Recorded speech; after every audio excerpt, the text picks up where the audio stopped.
Welcome back to the channel, guys. So this is my second time running the chassis. I made some improvements on my ESC tuning because this was set up for my old YD2 chassis that I sold. So I had to change some settings on that. Motor's the same, but I had to change the gearing. The gearing is completely different. I had to change the gearing on my remote as well. And now it runs a little bit better. It still does the same thing where it just keeps pushing wide, like I said in my first video, one of my first test drive. But it's I'm able to control it a little better because, you know, a little practice goes a long way. But the other thing that I noticed that made it so much better was I ended up changing the diff. It actually worked for me. So I'm just gonna show you guys here. Where's my 2 mil?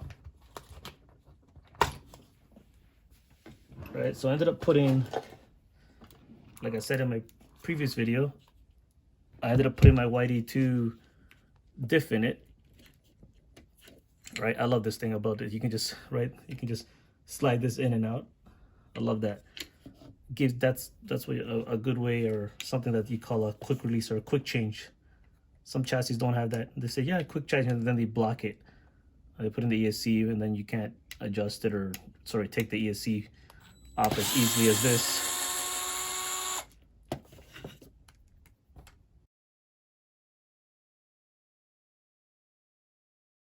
So the thing that I said I was going to do was I was going to put a YD2 diff in there and take out the diff that came with it. Well, ended up doing it. And there it is. Oh, if I can just get this screw out of here. Just fell in, now it's stuck in there.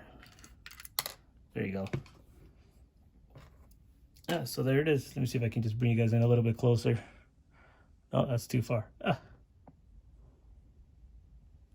So there it is. I ended up putting a YD2 diff in it. I just take it out. It is a quick change. The only bad part about it is that I had to put in the ball diff. It's the only oh, it's not even in a picture. It's the only spare YD2 diff I have, and we have nothing in inventory at the track, so I'm using this one. It's the only one that I have. And if you guys notice, there's a little bit of part there, is because when you upgrade your diff, it comes with that little white like foam thing that goes over this. I don't have any extra of those either, so I just put it on there just to try it for this first run, right?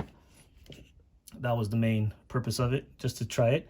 And I gotta tell you, the car reacted very different. Like, it responded better. It was better than the closed diff, right, than the original that was in there. I didn't like it.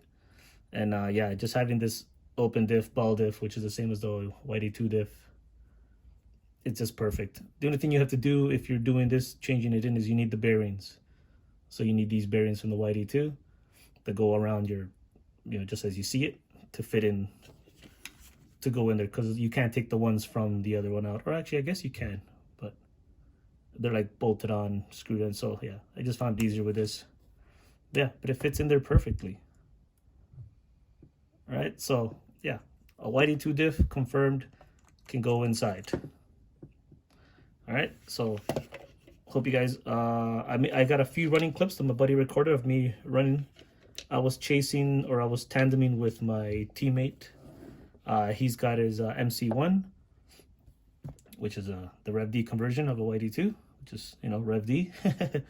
Yeah, so enjoy the rest of the video. It's not a very long video. It's literally, maybe, who knows how long this video, maybe like 7 minutes, maybe. Don't quote me on that. I haven't edited yet. I'm just speaking. But yeah, I'll see you guys in the next one. Hope you guys enjoyed this one. Leave a comment, and I'll bring you guys up to date for future videos, because one of the next videos will be the suspension, the shocks. I'm definitely going to be upgrading the shocks. Oh, and one other thing that I did do that I didn't mention was I moved the shock. The rear was on this one here. I moved it. Does the camera even pick that up? Yeah, it picks it up, right? I moved it from this hole.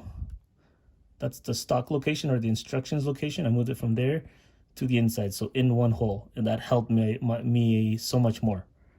So yeah, so from there to there, I moved the shocks in the rear. The front I left.